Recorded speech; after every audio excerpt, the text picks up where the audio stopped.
Om Sai Ram. Sri Sai Satcharita, Chapter 2.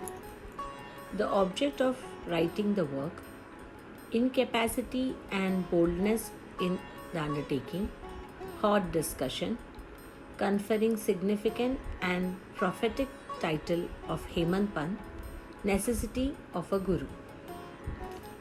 In the last chapter, the author mentioned in the original Marathi book that he would state the reason that led him to undertake the work and about the persons qualified to read the same and such other points. Now, in this chapter, we start to tell the same. Object of writing the work. In the first chapter, I described Sai Baba's miracle of checking and destroying the cholera epidemic by grinding wheat and throwing the flour on the outskirts of the village. I heard other miracles of Sai Baba to my great delight, and this delight burst forth into this poetic work. I also thought that the description of these miracles of Sai Baba would be interesting and instructive to his devotees and would remove their sins, and so I began to write the sacred life and teachings of Sai Baba. The life of the saint is neither logical nor dialectical. It shows us the true and great path. Incapacity and boldness in undertaking the work. Hemant Pant thought that he was not a fit person to undertake the work. He said, when I do not know the life of my intimate friend, nor do I know my own mind, then how can I write the life of a saint or describe the nature of incarnations, which even the Vedas are unable to do? One must be a saint himself before he could know other saints. Otherwise, how can I describe their glory? To write the life of a saint is the most difficult, though one may as well be able to measure the depth of water of the seven seas or enclose the sky with cloth trappings. I knew that it was a most venturous undertaking which might expose me to ridicule. I therefore invoked Sai Baba's grace. The premier poet, saint of Maharashtra, Sri Dhyaneshwar Maharaj, had stated that the Lord loves those who write the lives of the saints. And the saints also have their own peculiar method of assigning the service, which the devotees long for. The saints inspire the work, the devotees become only an indirect cause or an instrument to achieve the end. For instance, in 1700 Shaka year, the poet Mahipati aspired to write the lives of the saints. Saints inspired him and got the work done. So also in 1800 Shaka year, Das Ganu's service was accepted. The former wrote 4 books, Bhakta Vijay, Santa Vijay, Bhakta Leelamrit and Santa Leelamrit, but the latter wrote 2, Bhakta Leelamrit and Santa Kathamrit, in which the lives of the modern saints were described. In chapter 31, 32, 33 of Bhakta Leelamrit and the chapter 57 of Sant Kathamrit, the lives and the teachings of Sai Baba are very well depicted. These have been separately published in the Sai Lila magazine number 11 and 12, volume 17. The readers are advised to read these chapters. So also Sai Baba's wonderful Leelas are described by Mrs. Savitribai Raghunath Tendulkar of Bandra in a small book named Sri Sainath Bhajan Mala. Das Ganu Maharaj also had composed various sweet poems on Sai Baba. A devotee named Amidas Bhavani Mehta has also published some stories of Sai Baba in Gujarati. Some numbers of Sai Nath Prabha, a magazine published by Dakshina Bhiksha Sanstha of Shirdi, are also published. Then the question of objection comes in that while so many works regarding Sai Baba are extant, why should this Satcharita be written and where is the necessity? The answer is plain and simple. The life of Sai Baba is as wide and deep as the infinite ocean, and all can dive deep into the same and take out the precious gems of knowledge and bhakti and distribute them to the aspiring people. The stories, parables, and teachings of Sai Baba are very wonderful. They will give peace and happiness to the people who are afflicted with sorrows and heavily loaded with miseries of this worldly existence, and also bestow knowledge and wisdom both in worldly and in spiritual domains. If these teachings of Sai Baba, which are an interesting and instructive as a Vedic lore, are listened to and meditated upon, the devotees will get what they long for: union with Brahman, mastery in the Eightfold Yoga, bliss of meditation, etc. So I thought that I should call these stories together. That would be my best upasana. This collection would be most delightful to those simple souls whose eyes are not blessed with Sai Baba's darshan. So I set about collecting Sai Baba's teachings and expressions, the outcome of his boundless self realization. It was Sai Baba who inspired me in this manner. In fact, I surrendered my ego at his feet and thought that my path was clear and that he would make me quite happy here and in the next world. I could not myself ask Sai Baba to give me permission for this work. So I requested Mr. Madhav Rao Deshpande, alias Shama, Baba's most intimate devotee, to speak to him for me. He pleaded for me, my cause, and said to Sai Baba, "This Anna Sahib wishes to write your biography. Don't say that you're a poor fakir and there's no necessity to write about it. But if you agree and help him, he will write, or rather, your grace will accomplish the work. Without your consent and blessing, nothing can be done successfully." When Sai Baba heard this request, he was moved and blessed me by giving me his udi, the sacred ash, and placing his boon bestowing hand on my head. Let him make a collection of the stories and experiences, keep notes and memos. I will help him. He is only an outward instrument.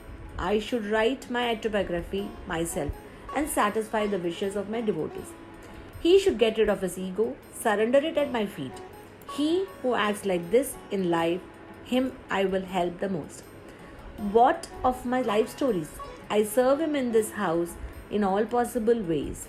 When his ego is completely annihilated and there is left of no trace of it, I myself shall enter into him and shall myself write my own life. Hearing my stories and teachings will create faith in devotees' heart and they will easily get self-realization and bliss. Let there be no insistence on establishing one's own view, no attempt to refute others' opinions, no discussion of pros and cons of any subject. Significant and prophetic title. The word discussion put me in mind of my promise to explain the story of my getting the title Hemant Pant, and now I begin to relate the same. I was on a close friendly terms with Kaka Sahib Dishit and Nana Sahib Chandorkar. They pressed me to go to Shirdi and have Baba's darshan, and I promised them to do so. But something in the meanwhile turned up which prevented me from going to Shirdi. The son of a friend of mine at Lonavala fell ill. My friend tried all possible means, physical and spiritual, but the fever would not abate. At length, he got his guru to sit by the bedside of his son. But this too was of no avail. Hearing this, I thought, what is the utility of the guru if he could not save my friend's son? If the guru can't do anything for us, why should I go to Shirdi at all? Thinking this way, I postponed my Shirdi trip. But the inevitable must happen, and it happened in my case as follows. Mr. Nana Sahib Chandorkar, who was a divisional officer, was going on tour to Basin. From Thane, he came to Dadar and was waiting for a train bound for Basin. In the meanwhile, a Bandra local turned up. He sat on it and came to Bandra and sent for me and took me to task for putting off my Shirdi trip. Nana's argument for my Shirdi trip was convincing and delightful, and so I decided to start for Shirdi the same night. I packed up my luggage and started for Shirdi. I planned to go to Dadar, from there to catch the train to Manmad, and so I booked myself for Dadar and sat in the train. While the train was about to start, a Mohammedan came hastily to my compartment and, seeing all my paraphernalia, asked me where I was bound to. I told him about my plan. He then suggested that I should go straight to Porbandar and not wait for Dadar, as Manmad mail did not stop at Dadar. If this little miracle or Leela had not happened, I would not have reached Shirdi the next day as settled, and many doubts would have assailed me. But that was not to be. As fortune favored me, I reached Shirdi the next day before 9 or 10 a.m. Mr. Bau Sahib Kaka Dikshit was waiting for me there. It was in 1910, when there was only one place, that is Sate's Wada, for lodging pilgrim devotees. After alighting from the Tonga, I was anxious to have darshan when the great devotee Tatya Sahib Nulkar returned from the masjid and said that Sai Baba was at the corner of the Wada and that I should get first a preliminary darshan and then after bath see him at leisure. Hearing this, I ran and prostrated before Baba and my joy knew no bounds. I found more than what Nana Sahib Chandorkar had told me. All my senses were satisfied and I forgot my thirst and hunger. The moment I touched Baba's feet, I began to feel a new lease of life. I felt myself being obliged to those who spurred me and helped me to get the darshan, and I considered them as my real relatives, and I cannot repay their debt. I only remember them and prostrate mentally before them. The peculiarity of Sai Baba's darshan, as I found it, is that by his darshan, our thoughts are changed. The force of previous action is abated, and gradually non-attachment or dispassion towards worldly objects grows up. It is by the merit of actions in my past births that such a darshan is got, and if not, you see Sai Baba, all the world becomes or assumes the form of Sai Baba. Hot discussion. On the first day of my arrival in Shirdi, there was a discussion between me and Balasaheb Bhate regarding the necessity of a guru. I contended, why should we lose our freedom and submit to some others when we have our own duty? Why is guru necessary? One must try his best and save himself. What can the guru do to a man who does nothing but sleeps indolently? Thus I pleaded free will, while Mr. Bhate took up the other side, destiny, and said, whatever is bound to happen must happen. Even great men have failed. Man proposes one way, but God disposes the other way. Brush aside your cleverness, pride, or egoism. Won't help you. This discussion with all the pros and cons went on for hours and so, and as usual, no conclusion was arrived. We had to stop the discussion ultimately, as we were exhausted. The net result of this is that I lost a piece of my mind and found that unless there is a strong body consciousness in egoism, there will be no discussion. In other words, it is egoism which breeds to discussion. Then, when we went to the masjid with others, Baba asked Kaka Sahib Dikshit the following. What was going on in the Sate Wada? What was the discussion about? And staring at me, Baba further added, what did this Hemant Pant say? Hearing these words, I was much surprised. The masjid was at a considerable distance from Sate Wada, where I was staying, and where the discussion was going on. What could Baba know about our discussion unless he is omniscient and inner ruler of all of us? I began to think why Sai Baba should call me by the name Hemant Pant. This word is a distorted form of Hemadri Pant.